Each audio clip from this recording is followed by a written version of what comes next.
Hi.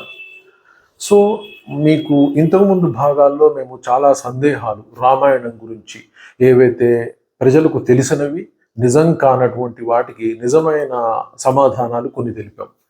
అలాగే ఇప్పుడు మేము మహాభారతంలో ఉన్నటువంటి కథలు కూడా తెలుపుదాం అనుకుంటున్నాం. అయితే దీనిలో పూర్తి కథ చెప్పాలంటే అందరికీ వినే ఓపిక ఉండకపోవచ్చు. కాబట్టి దానిలో కొన్ని కాంట్రవర్సల్‌గా సాధారణ ప్రజానికానికి తెలిసినవి కానటువంటివి అలాంటి నిజ నిర్ధారణ చేద్దామనే భావనతో ఉన్నాం. కానీ సాధారణంగా చాలామందికి తెలియంది ఏంది అంటే అసలు మహాభారతంలో ఏముంది? ఎందుకు తెలుసుకోవాలి? అన్నది ఒక పెద్ద ప్రశ్న. సో మహాభారతం అనగానే మనకు తెలిసింది ఏంది అంటే దుర్యోధనుడు ఉంటాడు, పాండవులు ఉంటారు, తర్వాత ద్రౌపదిని అవమానిస్తారు. సో పాచికలలో ఓడిస్తే వీళ్ళు అరణ్యానికి పోయి దుర్యోధనుడు చంపేస్తారు. సో ఓవరాల్‌గా ఏందంటే ఇది కుటుంబం మధ్య తగాదాగా కనిపిస్తా ఉంది. సరే దానిలో హీరో ఓపెన్‌గా కనిపించేది ఎవరంటే శ్రీకృష్ణుడు మాత్రమే. సరే ఇవి మామూలుగా సాధారణ ప్రజలకు తెలిసినవి. ఇవి కాకుండా ఎన్నో కథలు మహాభారతంలో ఉంటాయి. అసలు మహాభారతాన్ని మరి తెలుసుకోవాల్సిన అవసరం ఏంది? నిజంగా చెప్పాలంటే తెలుసుకోవాలా? ఏదో చరిత్రలో జరిగిపోయిందా? లేదా పురాణ కాలంలో జరిగిపోయిందా? మనకు అవసరమా అనేటట్టు లేదు ఇక్కడ.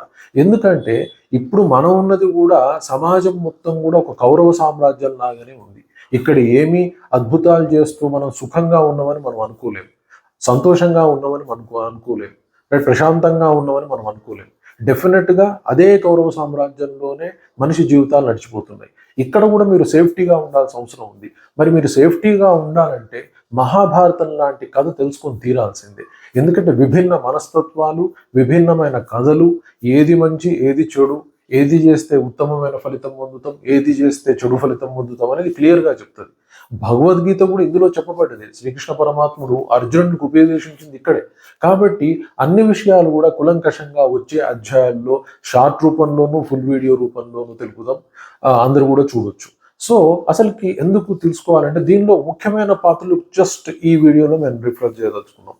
దీనిలో మనం చాలా గొప్పగా భావించే పాత్రల్లో డెఫినెట్గా చాలా లోపాలు కనిపిస్తాయి. అంటే సమాజంలో ఉన్న లోపాలే అక్కడ కూడా ఉంటాయి. ఎందుకంటే మహాభారతం అనేది సమాజానికి అతీతమైందైతే కాదు. దీనిలో ప్రతిదాన్ని మనం ఓకే అద్భుతంగా ఊహించుకొని అరే ఇది మంచిదే కదా మరి ఈయన చెడుగా చెప్తున్నాడా అంటే అదేం కాదు. ఇక్కడ పూర్తి మానసిక విశ్లేషణ, సామాజిక విశ్లేషణ, రైట్, అవి మాత్రమే మేము చేయాలనుకుంటున్నాం. ఇక్కడ ఏది మేము ప్రత్యేకంగా విమర్శించాలనుకోవటం లేదు. ఎందుచేత అంటే ఉన్నది ఉన్నట్టుగా మనం విశ్లేషించగలగాలి. అంతేగాని ఇక్కడ మతపరంగా కానీ, కులపరంగా కానీ, వ్యక్తిగతంగా కానీ ఎలాంటి ద్వేషభావాలు కానీ, ఎలాంటి విమర్శలు కానీ చేయటం లేదు. నిజంగా మహాభారతంలో ఉన్న అన్ని పాత్రలు చూసినప్పుడు ఏ పాత్రకి అన్యాయం జరిగింది, ఎందుకు జరిగింది అన్నప్పుడు డెఫినెట్గా సమాజంలో ఒక వ్యక్తి తన భావాన్ని ప్రకటించకపోవడం వల్లనే బయట చెడు జరుగుతూ ఉన్నాయి. మనం కూడా చూస్తూ ఉన్నాం. ఎన్నో హత్యలు జరుగుతూ ఉంటాయి, ఎన్నో గొడవలు జరుగుతూ ఉంటాయి, ఎన్నో మానభంగాలు జరుగుతూ ఉంటాయి. ఇవన్నీ ఎక్కడ? సమాజంలో వ్యక్తుల మధ్యనే. మరి వ్యక్తులు చూస్తూ కూడా కొన్నింటిని తప్పించుకొని వెళ్ళిపోతారు. ఎవరు కూడా అడ్డుకోవడానికి ఇష్టపడరు. ఎందుకు? వీడికి ప్రాణభయం ఉంటుంది ఒకటి, నాకెందుకులే వాడి జోలికి పోతే నాకేమవుతుందో అన్న భయం ఒకటి. ఇలాగే ప్రతి ఒక్కడు నాకెందుకు నాకెందుకు అని సమాజంలో బతకడానికి ప్రిఫర్ చేస్తూ ఉంటాడు. అది మహాభారతంలో కూడా కనిపిస్తూ ఉంది. అలాగే మహాభారతంలో ఏం ప్రత్యేకంగా చూపిస్తుంది అంటే తమకెందుకులే అన్నదానికంటే ఎక్కువ కూడా దానికి ఒక ధర్మం అని, న్యాయం అని, అంటే తప్పుడు విధానానికి కూడా కొన్ని ధర్మం, న్యాయం అనే పేర్లు పెట్టి అర్థం కాని స్థితిలో వాటిని అడాప్ట్ చేసుకోవడం వల్ల ఒక మహాభారత యుద్ధం జరిగింది. అంటే ఏ విషయాన్నైనా మీరు ఎలా అర్థం చేసుకుంటారు, ఎలా ప్రకటిస్తారు. ఎందుకంటే భగవద్గీతలో క్లియర్గా చెప్పడం జరుగుతూ ఉంది. ఏది కరెక్ట్గా ఫాలో కావాలి, ఏది ఫాలో కాకూడదు. అన్ని నియమాలు చాలా క్లియర్గా చెప్తాయి. నిజం చెప్పాలంటే మనం క్లియర్గా, క్షుణ్ణంగా అన్ని తెలుసుకోవాలి సమాజం గురించి అంటే సంవత్సరాల తరబడి వినాల్సిన అవసరం ఉంది. ఎందుకంటే మనం చదివినా కూడా కొన్ని అర్థం కావు. సో ఇక్కడ కూడా మహాభారతంలో చాలా గొప్పవి అనుకున్న పాత్రలలో కూడా ఎన్నో లోపాలు ఉంటాయి. సో ఈ రోజు నుంచి మేము మాట్లాడబోతున్నాం. కాకపోతే ఇది విమర్శ అని మాత్రం అనుకోవద్దు. వాళ్ళు నిజంగా ఎందుకు అది భరించారు, ఎందుకు దానివల్ల చెడు జరిగింది, మహాభారత యుద్ధం జరగడానికి కారణాలు మనం విశ్లేషిద్దాం. అలాగే దానిలో అందరికీ తెలిసినవి, తెలియని విషయాలు కొన్ని మాట్లాడుకుందాం. ఉదాహరణకు చూస్తే మనకి ఈ భీష్ముడే మహాభారత యుద్ధానికి కారణంగా కనిపిస్తుంది. మనకి భీష్ముడిని చాలా ఉదాత్తంగా చూపిస్తారు. ఎందుకంటే ఈయన కౌరవులకి, పాండవులకి తాతగారు.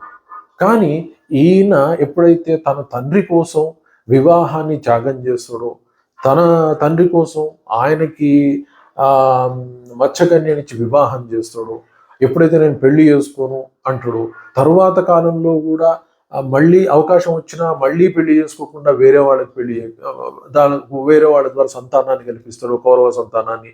ఇలాంటివన్నీ కూడా ఏమైతాయి అంటే కంప్లీట్గా ఏదైతే ధర్మం సమాజానికి హితమైనవి ఉంటాయో అవి ఏవి ఆయన పాటించకుండా తనకు స్వార్థంగా తన కోసం తాను కరెక్ట్ అనుకున్న విధానాన్ని ధర్మం అనుకోవడం వల్లనే భవిష్యత్తులో మహాభారత యుద్ధం జరిగింది.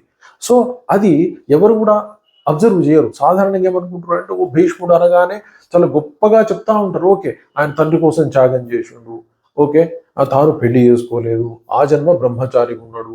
కాకపోతే మరి మహాభారత యుద్ధం ఎందుకు వచ్చింది? ఆయన గొప్ప బలవంతుడు, గొప్ప జ్ఞానవంతుడు, గొప్ప ఏమంటారు జ్ఞాన సంపన్నుడు అన్నీ ఉన్నాయి. అయినా సరే ఆయన అధీనంలో ఉన్నటువంటి కౌరవ సామ్రాజ్యంలో, పాండవ సామ్రాజ్యంలో ఎందుకు యుద్ధం వచ్చింది? వాళ్ళిద్దరూ అన్నదమ్ముల కొడుకుల మధ్యనే యుద్ధం వచ్చింది. మరి ఈయన తాతే కదా. అయినా సరే ఇంత జ్ఞానం ఉండి ఇంత యోధుడయ్యి ఉండి ఎందుకు యుద్ధం తెప్పించాల్సిన అవసరం వచ్చింది? ఎందుకు ఆపలేకపోయాడు? ఒక స్త్రీని ఘోరంగా అవమానిస్తున్నప్పుడు చూస్తూ ఎందుకున్నాడు? ఒక భీష్ముడే కాదు, గొప్పవాడైన ద్రోణుడు ఉన్నాడు అక్కడ, గొప్పవాడైన పొగుడే కర్ణుడు ఉన్నాడు అక్కడ, గొప్పవాడని చెప్పుడే కృపాచార్యుడు ఉన్నాడు అక్కడ. ఎంతో జ్ఞానం ఉన్నవాడు ఎంతో మంది ఉన్నారు. అంత జ్ఞానులుండి కూడా మహాభారత యుద్ధం జరిగేలా చేసి కొన్ని లక్షల మంది చనిపోయే పరిస్థితి క్రియేట్ అయిపోయింది. ఆఖరికి చూస్తే ఎవరు మిగిలిపోయినరు అంటే మేము ఇంతకుముందు వీడియోలో చెప్పాం. ఓన్లీ దాదాపుగా పాండవులు 5గురు, కృష్ణుడు, సాత్యకి, కృతవర్మ, తర్వాత ఆయన పేరు అశ్వత్థామ, ఇంకొకతను, మొత్తం మీద వీళ్ళు ఒక 7గురు, వాళ్ళు ఒక 3గురు, మొత్తం 10 మంది మాత్రం బతికి ఉంటారు. సో మరి కొన్ని లక్షల మంది కుటుంబంలోని చిన్న పెద్ద చాలా మంది చనిపోయి ఒక 10 మంది బతికే స్థాయికి ఎందుకు వీళ్ళంతా గొప్పవాళ్ళు అనబడేవాళ్ళు వీళ్ళందరూ తీసుకొచ్చారు అన్నది ధర్మ సందేహం. ఇలాంటి ధర్మ సందేహాలు చాలా ఉంటాయి అందరిలో. కానీ ఎవరు చెప్తారా అంటే ఎవరు చెప్పరు. ఎందుకంటే అందరూ కూడా ఏం చెప్తారు? ఒక భయమో మరి భక్తో తెలియదు. కానీ భీష్ముడి గురించి చెప్తే ఈయన అద్భుతం ఆహా అంటారు. అలాగే కర్ణుడు ఆహా అంటారు. ఆయన ఓన్లీ దుర్యోధనతో స్నేహం చేయడం వల్ల చెడ్డవాడు అంటారు. చెడ్డవాడని కూడా చెప్పరు, ఆయన స్నేహం కూడా చెడ్డదని చెప్తారు. అలాగే ద్రోణుడు చాలా గొప్పవాడు అంటారు. మరి ఆయన కూడా సేనా నాయకుడే. అలాగే కృపాచార్యుడు ఉంటాడు. అందరూ ఎంతమంది గొప్పవాళ్ళు ఉండాలో అంతమంది గొప్పవాళ్ళు ఉంటారు. బట్ ఇంతమంది గొప్పవాళ్ళ మధ్య కుటుంబాలు నాశనం అయిపోతాయి, లక్షల మంది ప్రజలు చనిపోతూ ఉంటారు. సో ఆఖరికి మిగిలేది కౌరవ యుద్ధం తర్వాత 10 మంది మాత్రమే. మరి ఎందుకు జరిగింది? ఇంతరి ధర్మాత్ముల మధ్య, ఇందరి న్యాయమూర్తుల మధ్య ఒక స్త్రీకి ఘోర అవమానం జరుగుతుంది, ఒక ఘోర యుద్ధం జరుగుతుంది. ఉత్తములైన వాళ్ళు అడవులు పెట్టిపోతారు, చెడ్డవాళ్ళు సుఖంగా ఉంటారు. ఇలాంటివి ఎందుకు జరిగినాయి అన్న వాటికి సమాధానం మేము వచ్చే వీడియోలో వివరించబోతున్నాం.